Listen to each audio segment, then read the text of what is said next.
Más de uno puertollano, con Lorena Sánchez.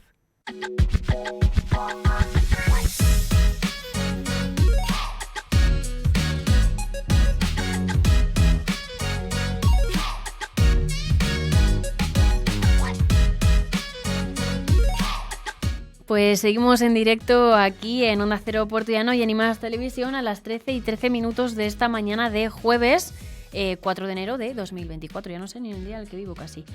Tenemos con nosotros, para empezar muy bien el año, a Patricia Martínez, que es nuestra dentista de confianza, como siempre.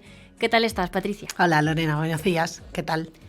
¿Cómo has acabado el 2023 y cómo hemos empezado el 2024? Bueno, pues creo que como todo el mundo un poquito enferma porque están los virus a tope, pero bueno, por lo demás todo ha empezado muy bien y con muchas ganas.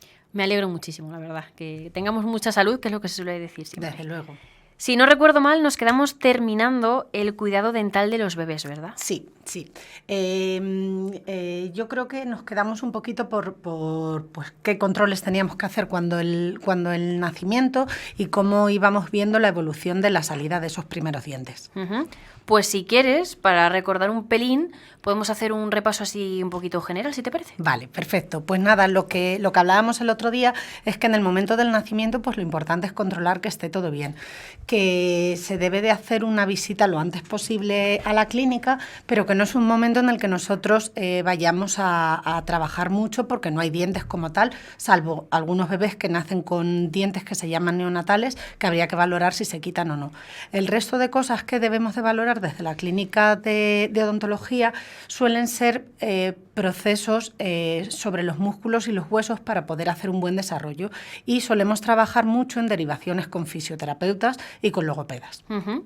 ¿Vale? Y a partir de ahí, del 6º mes, que suele ser un poco lo que dicen los libros, aunque no tiene por qué ser algo exacto, que es cuando empiezan a erupcionar los dientecitos, pues ya sí influir en el control de que esa erupción vaya siendo correcta, tanto en el momento como en la posición, y dar a los papás pues técnicas de higiene y de alimentación para que todo vaya siendo como debe de ser. Perfecto. Pues ahora que hemos refrescado un poquito la mente, pasamos, si quieres, al periodo de edad comprendido entre los 3 y los 6 años. Vale. Que era el siguiente. Eso es. Pues lo normal es que en torno a los 2 años estén ya todos los dientecitos. Entonces, dependiendo de si el niño va más adelantado o menos adelantado, pues se producirá incluso antes de los 2, o hay niños que llega a los 2 años y medio, incluso un poquito más, y no están.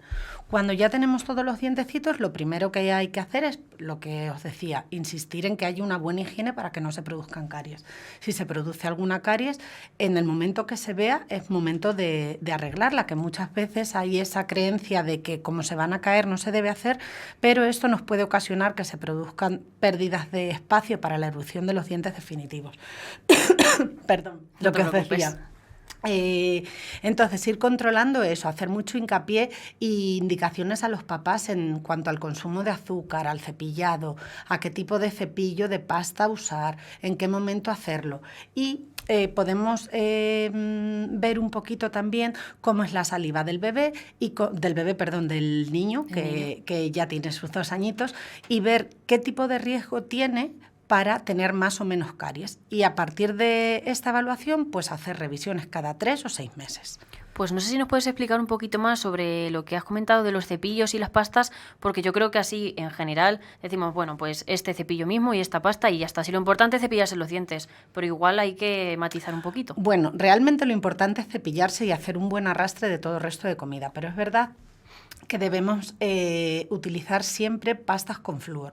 Es muy importante lo que es la cantidad que se utiliza, porque, por ejemplo, los niños en 2 añitos, en 3 añitos, no van a poder escupir. Entonces, es importante utilizar una cantidad mínima, que puede ser como medio granito de arroz, para que aunque se trague esa cantidad de flúor, pues no sea perjudicial. Uh-huh. Cualquier pasta infantil, sobre todo si son compradas en farmacia o en parafarmacia, deberían de tener la cantidad adecuada de flúor, en torno a las 1.000-1.500 partes por millón de flúor. Existen diferentes compuestos con diferentes iones de flúor, pues potenciados con potasio o con bromo o con diferentes cosas, pero lo importante es que la concentración de flúor sea la correcta.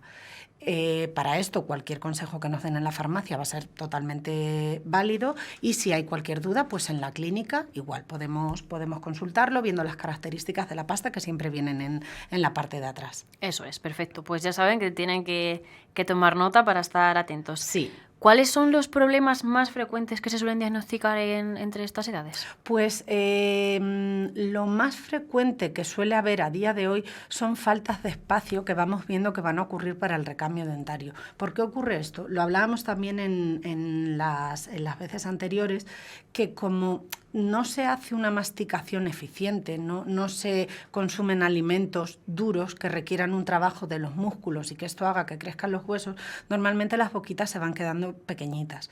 Entonces, es verdad que hay una creencia de que los dientes juntitos son más bonitos y parece que eso es la salud, y es todo lo contrario. Los dientes, a partir de que salen y con el desarrollo de los arcos donde se encuentran, se deben de ir quedando cada vez más separaditos para que luego, cuando haya el recambio de las piezas a partir de los 6 años, tengan espacio para salir, porque una pieza definitiva, sobre todo en la parte anterior, puede ser de incluso el doble o incluso más tamaño que la pieza de leche. Entonces, si los de leche están todos juntitos, no va a caber. Entonces, esto es lo importante de ir revisando, que los papás tengan conciencia para que, si no ocurre, puedan venir a la clínica y sobre todo verlo nosotros cuando hacemos las revisiones. Entonces, no es que vayamos a poner un aparato, que hay veces que sí es necesario para corregirlo, pero sobre todo potenciar eso. Pues hay veces que damos indicaciones de ejercicios, pues con alimentos, pues le decimos que en la merienda, por poner un ejemplo, se coman una zanahoria o una manzana a bocados, bocadillos de pan, que cada vez se utiliza menos el pan y más el pan Bimbo. Entonces, sobre todo, dar, pues eso, consejos a los papás para que se vaya haciendo un buen desarrollo. Y si está todo correcto, ¿qué indicaciones se dan? Pues lo importante seguir con una buena higiene.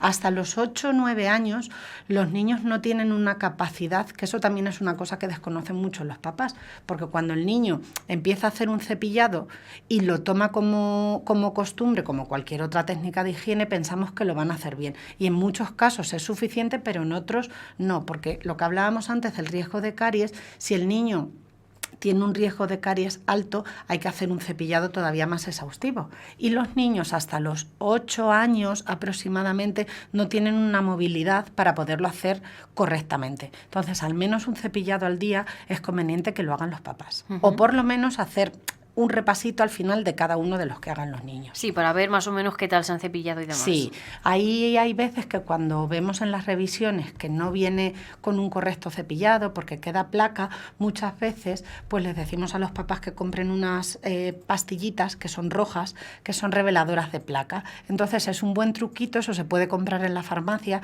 y es un buen truquito para ver si se ha realizado correctamente el cepillado o no. Pues la verdad es que es un truco bastante bueno. Sí, sí, nosotros lo indicamos mucho porque es muy fácil. Muchas veces, pues depende de cómo dé la luz, no es llamativo el resto del alimento, salvo que sea, pues a lo mejor cuando es chocolate, cuando es algo que es muy oscuro, pero la plaquita que se forma de ir acumulando simplemente el restito de la saliva y lo que quede de alimento es blanca. Entonces muchas veces no se llega a ver. Y estas pastillitas pues te lo ponen rojo para que tú veas bien dónde tienes que incidir un poquito más. Pues ya saben que es una cosita más a apuntar, por si no lo sabían, sí, que nos va a facilitar muchísimo la tarea. Eso es. También quería preguntarte, si en estos, por ejemplo, si el chiquillo tiene 6 años sí, y no ha ido nunca al dentista, ¿cómo es la primera revisión? La primera revisión muchas veces creemos que debe ser a los 6 años porque es lo que se hace en la Seguridad Social, es donde se empieza a hacer esta primera visita.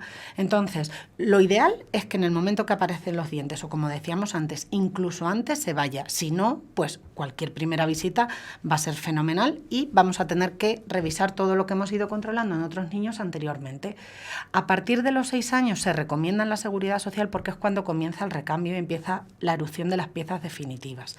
Pero antes de ese momento, pues lo importante, ver que no haya caries, como estábamos diciendo, ver que la higiene es correcta, cómo están sus hábitos en cuanto a la respiración, la masticación, la deglución, por si hay que hacer derivación a los compañeros que mencionábamos antes, y ver a partir de esos 6 años se puede empezar a hacer un control con una radiografía para ver si las piezas definitivas se están empezando a formar dentro del hueso, que eso lo vemos con una radiografía. Vemos si las piezas de leche se han ido desgastando como deben para dar lugar a la erupción de las siguientes, porque eso determina la altura que va a tener la boca. Entonces es conveniente ir controlando las cosas poquito a poco. Y si es a los 6 años, pues bueno, vamos a tener que hacer un poquito de más trabajo, pero se revisa todo igual. Perfecto. Además, también tengo por aquí apuntado que en este periodo de edad es cuando se diagnostican los patrones de crecimiento, sí, que me comentaste tú muy bien, y es cuando se comienzan los tratamientos según el tipo de mandíbula. Sí.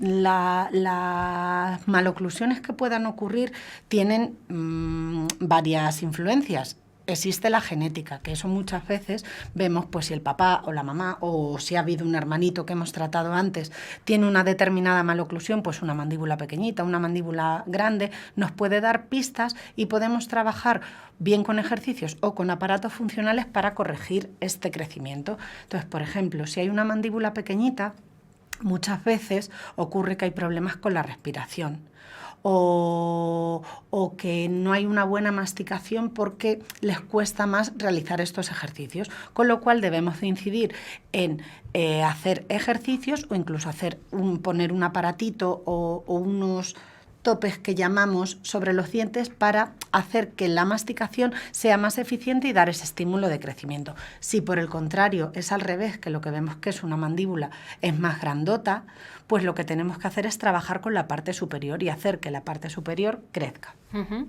Entonces, al hilo de esto de las mandíbulas y demás, te iba a preguntar que cuántos y cuáles son los tipos de mandíbula que hay. No sé si solamente grande y pequeña. Bueno, no es solo que la mandíbula sea grande o pequeña o que el maxilar, que es la parte de arriba, que es lo que está unido al cráneo, sea grande o pequeño. Se mide siempre la relación de uno con el otro y no solo en tamaño sino en posición. Es decir, puede haber una mandíbula que esté creciendo bien o casi bien del todo, pero se encuentra en una posición posterior porque la parte superior han crecido demasiado los dientes. Las variantes que puede haber son infinitas. Entonces, hay que ver qué es lo que está ocurriendo y qué es lo que tenemos que trabajar. Normalmente es un conjunto de las dos partes, de la parte superior y de la inferior. Y en estos casos imagino que a lo mejor habría que poner algún aparato o algo Sí, así. sí, hay veces que hay que poner aparatitos que son mucho más sencillos cuanto más pequeño es el niño y otras veces que no es necesario, porque si identificamos el problema muy pronto, pues lo que os decía, a lo mejor poniendo unos topes con una pasta como la de los empastes sobre los dientes que haga que la mandíbula cierre en una posición, por ejemplo, más adelantada, pues va a fomentar el crecimiento de esta. O si, por ejemplo, las mordidas cruzadas, que también son muy comunes, se pueden producir bien por un defecto en el crecimiento o porque el niño tenga una masticación en la que solo utilice el lado derecho o el lado izquierdo. Entonces, lo mismo, o con aparatitos o poniendo un tope que le haga que vaya a masticar al otro lado, podemos corregirlo. Perfecto. Y para terminar esta etapa, recuérdanos cada cuánto tiempo serían adecuadas las revisiones. Bueno, pues lo que se dice, lo mismo que hablamos un poco antes de que la primera visita es a los 6 años, las revisiones que recomienda la Seguridad Social suelen ser a los 6 meses. Si no hay ningún tipo de problema de base, pues ni en el crecimiento de los huesos, como decíamos, ni en niños muy propensos a caries puede ser correcto. Pero niños que sean muy propensos a caries, pues a lo mejor nos conviene hacerlo cada 3 meses para poder desarrollar un tratamiento que sea mucho menos invasivo. En el momento que si vemos una manchita, pues no tenemos que hacer a lo mejor un agujero más grande, sino que podemos taparla o incluso aplicar flúor para que no vaya más. Perdón. Y en niños a lo mejor que tienen un cepillado muy deficiente, pues igual les decimos que vengan una vez al mes a la clínica para hacer ese control de placa que hablábamos, que podemos hacer a diario en casa, pero podemos hacer un control más exhaustivo una vez al mes. O en niños que hay que aplicar, si tienen algún defectito en una muelecita, pues aplicarle unos barnices, depende del caso. Entonces, si no hay ningún problema, por general se dice que cada 6 meses y luego pues individualizar cada caso. Yo quería preguntarte, ahora que viene así un poco al hilo de las fechas en las que estamos, Sí. con esto de las vacaciones, los turrones, los bombones y todo eso, a la vuelta luego como al cole y a retomar un poco lo que es la Sí. actividad diaria, ¿cómo es esto de los dentistas? Pues mira, en los niños no es una cosa que a lo mejor se note tanto, pero en adultos hay muchas más visitas después de las Navidades por todos estos alimentos extremadamente duros. Porque los turrones rompen muchos dientes, el marisco también. Entonces es verdad que después de las Navidades suele haber mucha urgencia en la clínica, no tanto en los niños a lo mejor, pero sí en los adultos. Pues perfecto, ya saben que hay que tener cuidado con los dientes, Sí, sí, sí. muy importante, porque Sí. no es solamente que se te vaya a picar una muela, sino que te puedes partir un diente. Efectivamente, y duele, luego duele mucho, mucho, mucho. Además, las Navidades, que coincide con que suele haber vacaciones en las clínicas, es periodo en el que hay muchos dolores que luego tenemos que atender a la vuelta. Exactamente. Pues Patricia, sabemos que nos quedan un par de etapas, Sí, pero si quieres lo dejamos hoy hasta aquí perfecto. y así el perfecto. mes que viene finiquitamos el tema. El mes que viene podemos aprovechar para hablar del periodo de los 6 a los 12 años, que es cuando se produce todo el recambio de las piezas de leche por las piezas definitivas. Eso es. Pues perfecto. Como siempre, agradecerte que hayas venido a estar un ratito con nosotros, con toda tu sabiduría. Y bueno, pues lo dicho, que nos vemos el mes que viene. Muy bien, gracias a vosotros.